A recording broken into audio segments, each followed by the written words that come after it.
Bienvenidos. Hoy en Efecto Metamorfosis, analizamos el método Reynolds, de la ansiedad crónica al hipercapitalismo de la atención.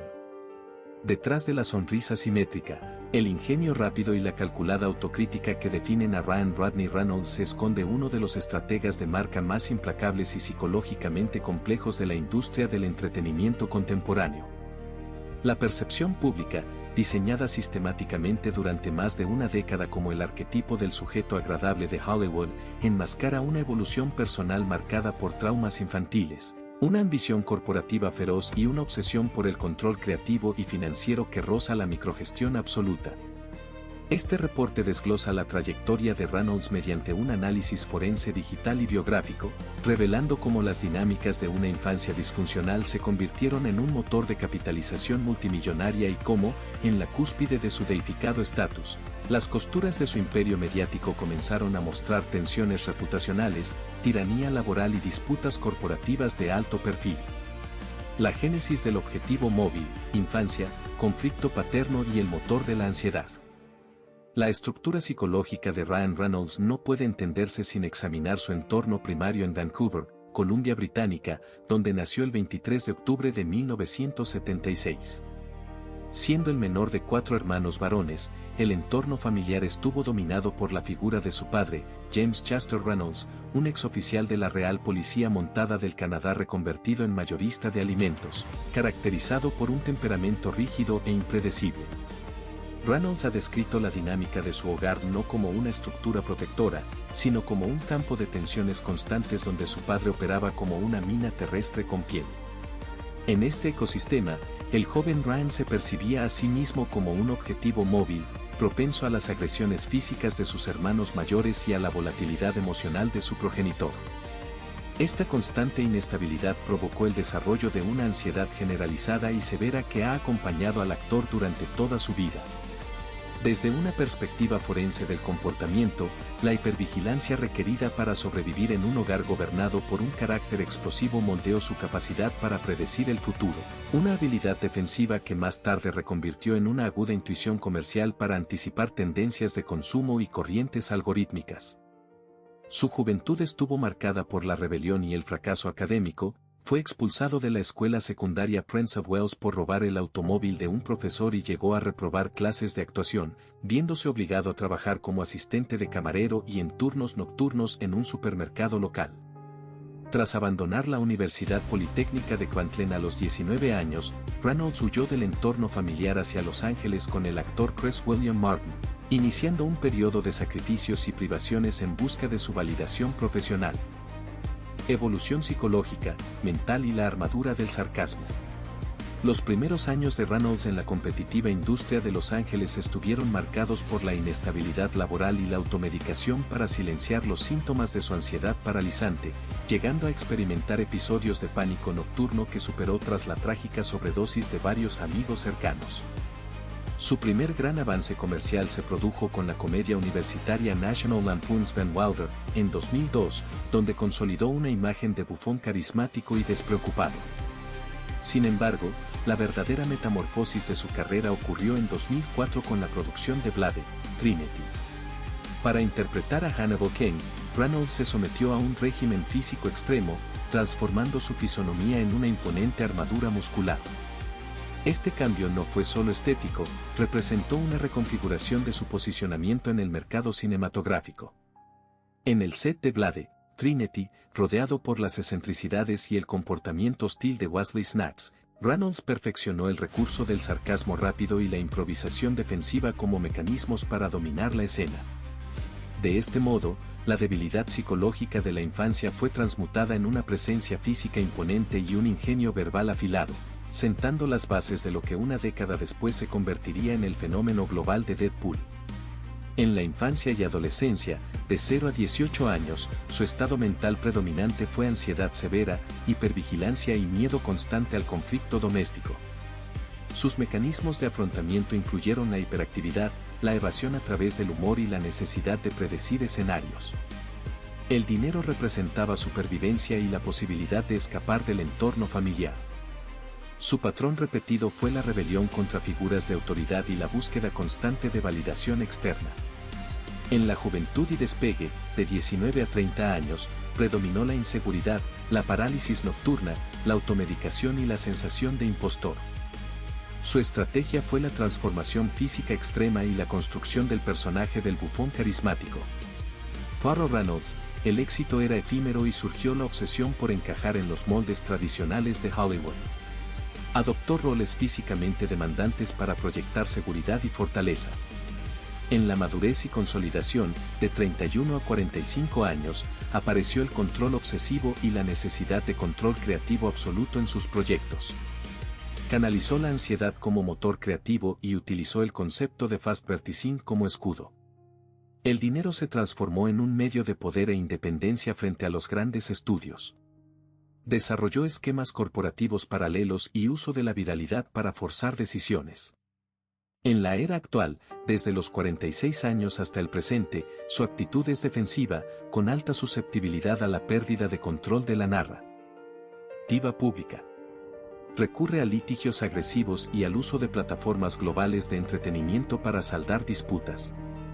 Para él, el dinero se traduce en control geopolítico e industrial en sectores como el fútbol, los estudios y las telecomunicaciones. Su comportamiento muestra aislamiento en círculos cerrados y la descalificación sistemática de disidentes. El choque de dinámicas interpersonales, el matrimonio con Scarlett Johansson. El historial de relaciones personales de Reynolds revela patrones recurrentes de control y dinámicas competitivas que chocan con su fachada pública de esposo devoto. Su matrimonio con Scarlett Johansson en 2008, cuando ella tenía 23 años y él 31, se convirtió en un reflejo de estas tensiones latentes. Testimonios del círculo íntimo de la pareja en aquel momento describieron a Reynolds como un individuo de mentalidad tradicional, con una tendencia controladora y absorbente que colisionaba directamente con la naturaleza independiente y celosa de su privacidad de Johansson. El análisis de las declaraciones posteriores de ambos actores sugiere que la disparidad en el crecimiento de sus carreras generó una competencia corrosiva. Johansson aludió de manera cruda a las dificultades de compartir la vida con otro actor cuando las trayectorias profesionales avanzan al mismo ritmo o cuando uno eclipsa al otro. Fuentes de la industria señalan que Reynolds mostraba dificultades para gestionar el éxito crítico de su esposa, exigiendo un nivel de subordinación logística que ella no estuvo dispuesta a tolerar, lo que precipitó el divorcio en 2010. Este patrón de control creativo e interpersonal resurgiría con mayor fuerza en sus posteriores aventuras corporativas y cinematográficas. La reconfiguración estratégica, el fracaso de Green Lantern y el mito fundacional de Deadpool. El estreno de Green Lantern en 2011 supuso el punto de inflexión más crítico en la carrera de Reynolds. El filme, que carecía de un guión sólido al iniciar el rodaje y sufrió una severa interferencia corporativa, se convirtió en un fracaso estrepitoso que puso en riesgo su viabilidad como protagonista de primera línea en Hollywood. Sin embargo, en lugar de aceptar el declive, Reynolds canalizó su obsesión por el control en un proyecto personal que llevaba más de una década en desarrollo, Deadpool. La génesis de Deadpool es un caso de estudio sobre manipulación de la opinión pública y el uso de la viralidad como herramienta de extorsión creativa. Ante la negativa de los ejecutivos de 20th Century Fox a financiar una película de superhéroes con clasificación R, se produjo un evento clave el 27 de julio de 2014, durante el último día de la San Diego Comic Con, la filtración en internet de un metraje de prueba de 2 minutos filmado por Blur Studios bajo la dirección de Tim Miller. El impacto digital fue inmediato, masivo y unánimemente positivo, forzando a Fox a dar luz verde al proyecto en apenas 48 horas. Aunque inicialmente el director Tim Miller entró en pánico y negó cualquier implicación, Reynolds admitió años después haber sido el responsable directo de la filtración. Esta maniobra táctica demostró su comprensión de que el algoritmo y la presión colectiva de las comunidades digitales podían utilizarse para doblegar los procesos de toma de decisiones de los estudios tradicionales, transformando un presupuesto recortado de $58 millones en una recaudación global de $782,6 millones. Evolución empresarial, el imperio invisible y la alquimia del fast verticing. La verdadera consolidación financiera de Ryan Reynolds no proviene de sus salarios de producción cinematográfica, sino de su capacidad para aplicar las métricas de la atención y la narrativa de ficción a sectores empresariales tradicionales. En 2018 fundó, junto a George Dewey, es director de marketing digital de 20th Century Fox, la productora y agencia de mercadotecnia Maximum Effort. La compañía se especializó en el concepto de fast advertising, la producción express de anuncios publicitarios de bajo presupuesto que capitalizan momentos de la cultura pop en tiempo real, utilizando el humor autocrítico y la deconstrucción de la propia publicidad como ganchos virales. Un ejemplo de esta estrategia fue el anuncio de Aviation Gen que parodió un polémico comercial de bicicletas de pelotón, contratando a la misma actriz apenas horas después de que el comercial original sufriera una dura reacción negativa en redes sociales. Esta agilidad operativa atrajo el interés de grandes conglomerados internacionales. El portafolio de inversiones y desinversiones de Reynolds incluye varios movimientos significativos. Aviation Gen, en 2018 fue copropietario y director creativo. En agosto de 2020 Diageo compró la marca por hasta $610 millones. El pago inicial fue de $335 millones en efectivo y $275 millones basados en rendimiento a 10 años. Reynolds retiene participación activa. Mint Mobile, en 2019 adquirió aproximadamente 25% de participación accionaria. En marzo de 2023 T-Mobile compró la compañía por $1.350 millones. La transacción se estructuró en 39% en efectivo y 61% en acciones de T-Mobile. Reynolds obtuvo más de $335 millones en total, de los cuales $131 millones fueron en efectivo. Maximum Effort, en 2018 cofundó la agencia junto a George Dewey. En junio de 2021 la unidad fue absorbida como brazo de marketing y posteriormente adquirida por la compañía MNTN. En abril de 2025, MNTN desinvirtió la agencia antes de su salida a bolsa. La desinversión de Maximum Effort por PA. Root del software publicitario MNTN, reportada en la presentación de salida a bolsa, formulario S1, ante la Comisión de Valores de Estados Unidos, ilustra las complejidades de integrar la creatividad personal de Reynolds en estructuras corporativas rígidas, donde el valor se desliga de la marca personal del actor cuando ésta se asocia a crisis públicas de reputación. El lado oscuro de la marca, el colapso tóxico y el encubrimiento en Preserve. La impecable reputación de Reynolds como el empresario simpático y perfecto comenzó a resquebrajarse con revelaciones periodísticas sobre su rol en las sombras del fallido emprendimiento de estilo de vida de su esposa Blake Lively, Preserve.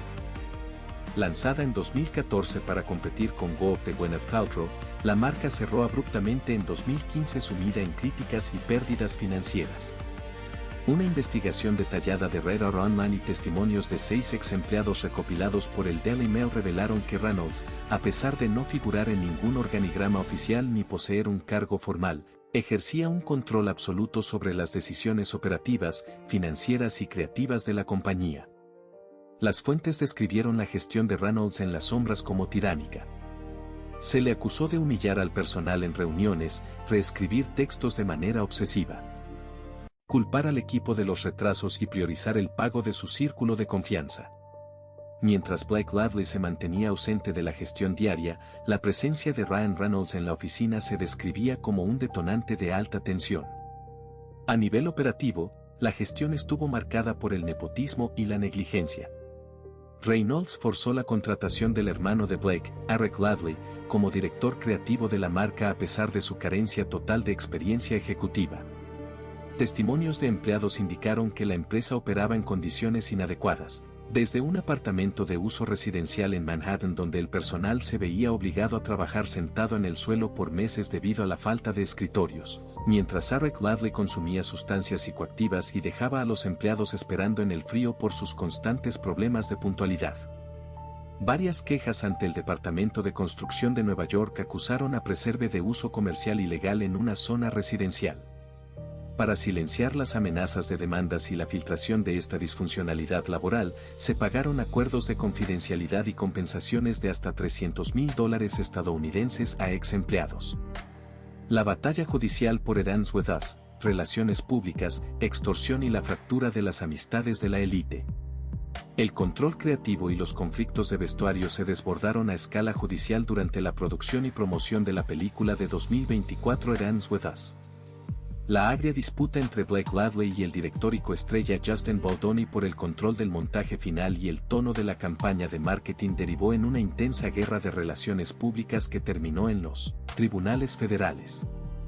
El 16 de enero de 2025, Baldoni y su productora, Wayfarer Studios, presentaron una enorme contrademanda por $400 millones estadounidenses en la Corte del Distrito Sur de Nueva York contra Blake Lively, Ryan Reynolds y su publicista de cabecera, Leslie Sloan. Baldoni acusó al matrimonio de coordinar una campaña masiva de difamación mediática, extorsión civil e interferencia profesional con el objetivo de desacreditarlo y arrebatarle los derechos de explotación de las secuelas de la franquicia cinematográfica. El director alegó que las acusaciones de acoso sexual y ambiente laboral hostil vertidas por la Lively en diciembre de 2024 eran una fabricación destinada a enmascarar su toma hostil de control del filme. En junio de 2025, el juez federal de Nueva York Louis J. Liman desestimó la demanda de $400 millones estadounidenses de Baldoni contra Reynolds y la Lively, aplicando la ley de California Assembly Bill 933, Protecting Survivors from Weaponized Defamation Lawsuits Act, la cual inmuniza las declaraciones relativas a abusos o conductas inapropiadas en el entorno laboral frente a litigios de difamación por parte de los acusados. Al no presentar enmiendas antes del plazo límite de octubre de 2025, la desestimación del caso de Baldoni se tornó definitiva en noviembre de 2025.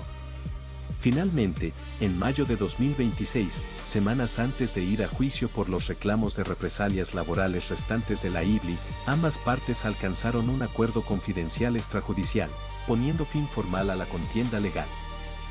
A pesar de la aparente victoria de la pareja Reynolds-Lively, el proceso de descubrimiento de pruebas y la filtración de documentos judiciales causó un daño severo a sus alianzas en la élite de Hollywood. El intento fallido de Baldoni de citar a declarar a la megaestrella Taylor Swift, íntima amiga de la Lively, y la subsiguiente desclasificación de mensajes de texto privados expusieron tensiones profundas.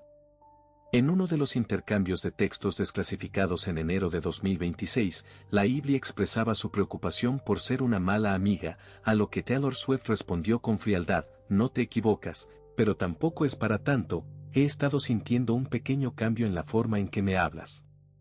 Esta distancia social evidenció que la agresiva estrategia de litigio de Reynolds y su publicista terminó por fatigar y alienar a figuras clave de su entorno, como Taylor Swift, Hugh Jackman y Ben Affleck, quienes vieron expuestos detalles de sus comunicaciones privadas ante los tribunales y la prensa.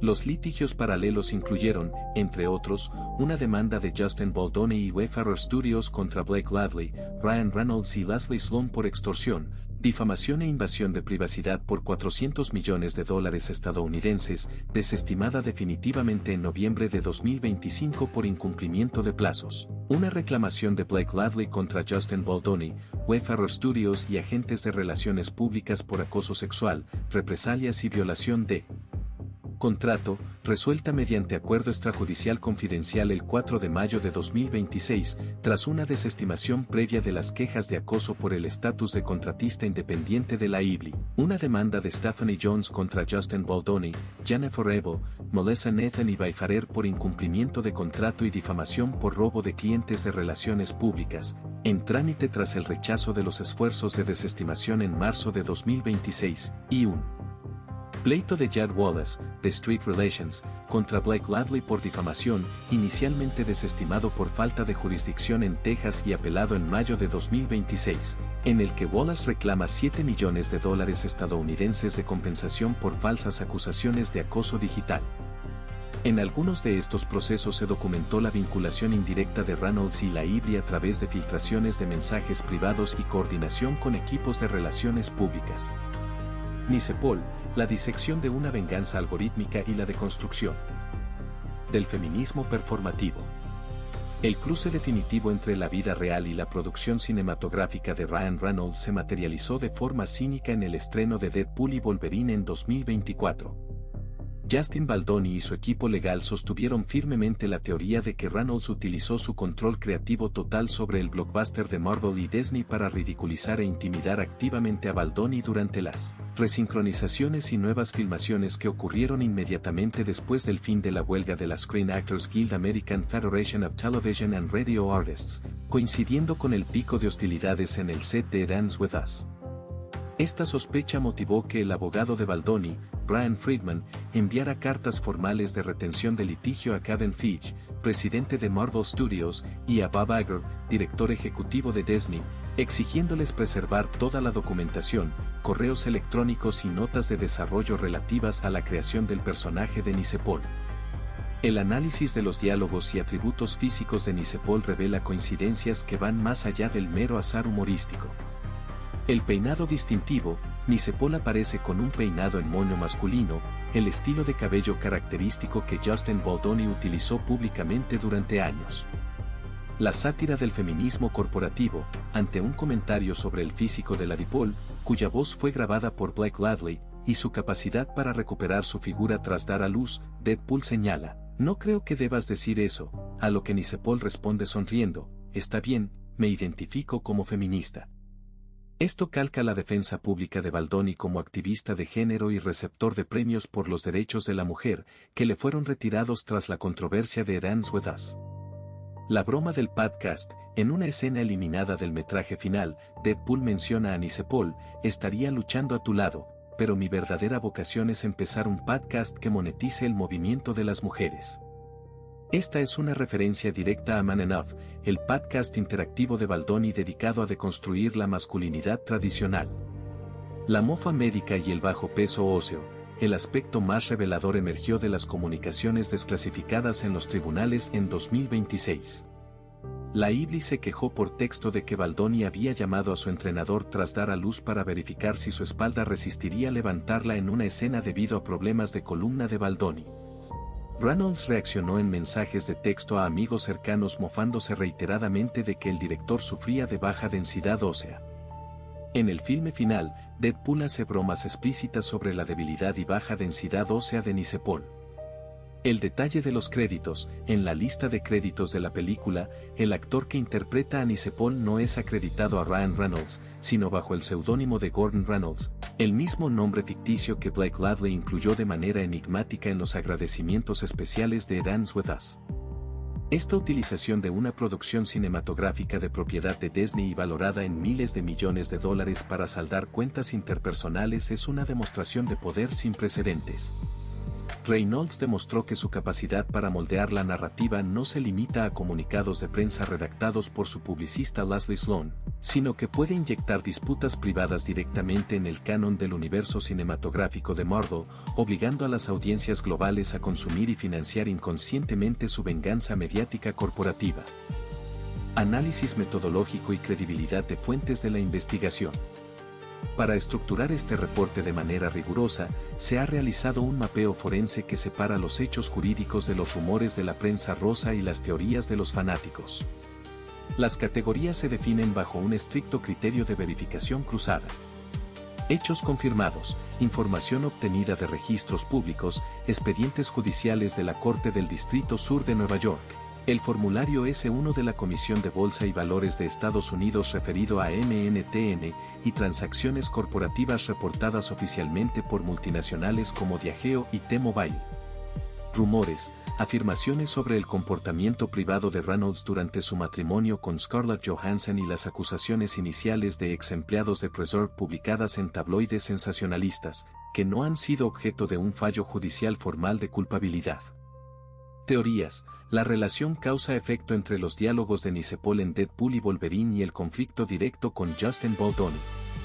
Si bien los paralelismos son abundantes y están respaldados por correspondencia de retención de litigio enviada a Disney, la autoría satírica intencional sigue perteneciendo al plano teórico de la estrategia de defensa legal. Información parcialmente verificada, estimaciones sobre el porcentaje exacto de propiedad accionaria de Reynolds en KNA Corporation, Mint Mobile, reportado de forma genérica como 25% por medios de negocios pero no desglosado públicamente en los registros fiscales de la adquisición de T-Mobile. Especulación, Las predicciones sobre la viabilidad a largo plazo de las alianzas de Reynolds con celebridades como Taylor Swift tras la divulgación de las transcripciones judiciales de 2026. Conclusiones: el precio de la perfección mediática. La trayectoria de Ryan Rodney Reynolds demuestra que en la economía de la atención contemporánea, la personalidad y el trauma personal de un creador pueden reconfigurarse y monetizarse como activos corporativos de alta eficiencia. El niño hipervigilante que dependía de la lectura constante de los estados emocionales de su padre para evitar el conflicto se convirtió en el ejecutivo capaz de leer y manipular las fluctuaciones del algoritmo digital, antes que nadie. Su verdadero talento no reside en la actuación convencional, de la cual prescindió. Tras encasillarse en una extensión carismática de su propio personaje público, sino en la narración corporativa y en la creación de marcas basadas en la familiaridad aparente y el humor deconstructivo. Sin embargo, este modelo de control total y manipulación metanarrativa acarrea costes reputacionales y operativos significativos. Los eventos de Preserve revelan que la asimetría de poder que Reynolds maneja le permite operar con un nivel de exigencia desmedido y prácticas de liderazgo hostiles en el anonimato de sus inversiones, escudándose tras la cara pública de sus socios familiares o directores ejecutivos formales. En el plano mediático, la utilización de blockbusters globales como armas de difamación e intimidación pasivo-agresiva, evidenciada en la construcción sistemática de Nixopol contra Justin Baldoni, marca un precedente complejo en la industria del entretenimiento, la colonización de la propiedad intelectual masiva por disputas de ego privadas de la élite actoral. A medida que el ecosistema digital exige mayor transparencia y los exempleados y colaboradores rompen acuerdos de confidencialidad para revelar las dinámicas de abuso y control obsesivo en el set, la marca personal de Ryan Reynolds se enfrenta a su mayor desafío: demostrar si el carisma autocrítico del tipo simpático de Internet es lo suficientemente resistente para evitar que el público preste atención a las fisuras de su impecable fachada corporativa. Este es el final absoluto. Gracias por acompañar a Efecto Metamorfosis. Suscríbete al canal para no perder los próximos episodios y mantente atento a las historias que desnudan el poder detrás de la fama.